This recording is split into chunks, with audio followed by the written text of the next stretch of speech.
Je vais vous parler un petit peu aujourd'hui de l'empathie et de son sentiment plus évolué, plus abouti et plus équilibré, qui est la compassion.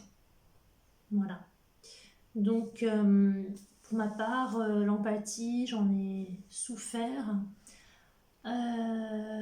régulièrement dans ma vie.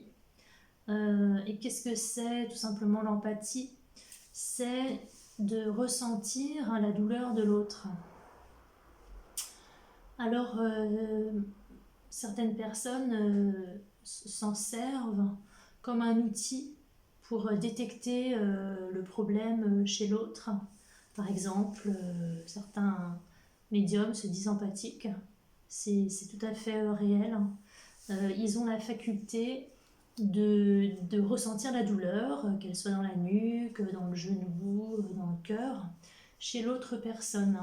Moi-même, ça m'est arrivé en séance de décrocher le téléphone et de commencer à sentir ma gorge se charger parce que j'avais un fumeur au bout du fil ou tout d'un coup d'avoir une douleur à un endroit qui ne m'appartenait pas. Ça, c'est ce qui s'appelle l'empathie. Et l'empathie est pour moi une souffrance. C'est pas du tout un don ou une capacité, c'est une faiblesse.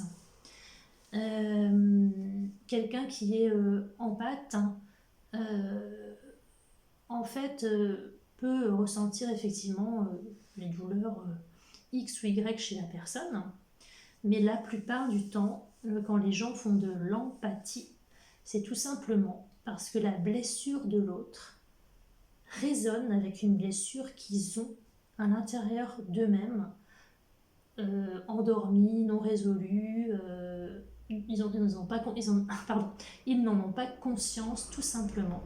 Et l'effet miroir vient justement leur rappeler par la douleur de l'autre que eux aussi ont une souffrance présente ou passée qui se manifeste à cet endroit-là. Donc ça fait énormément de mal l'empathie, mais il ne faut pas, pour moi, il ne faut pas la prendre comme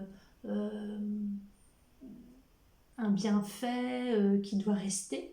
Elle doit être transmutée, cette empathie, on doit la prendre en compte et la digérer. Le but n'est pas de rester avec ses douleurs, le but est de l'entendre et de s'en libérer. Je me répète.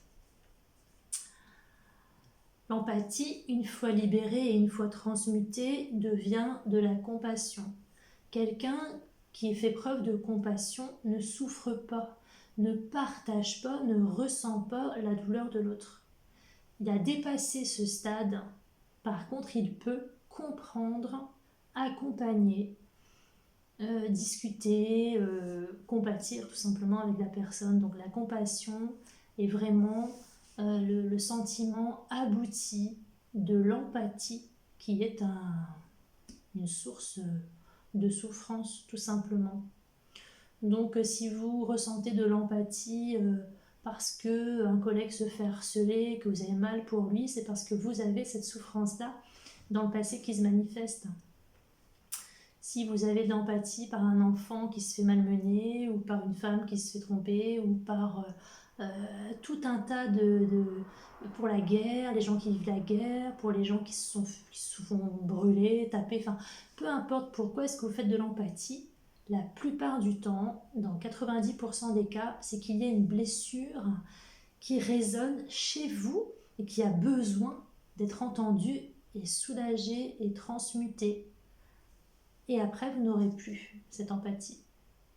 Voilà, j'espère que j'ai réussi à vous éclairer sur l'empathie et la compassion.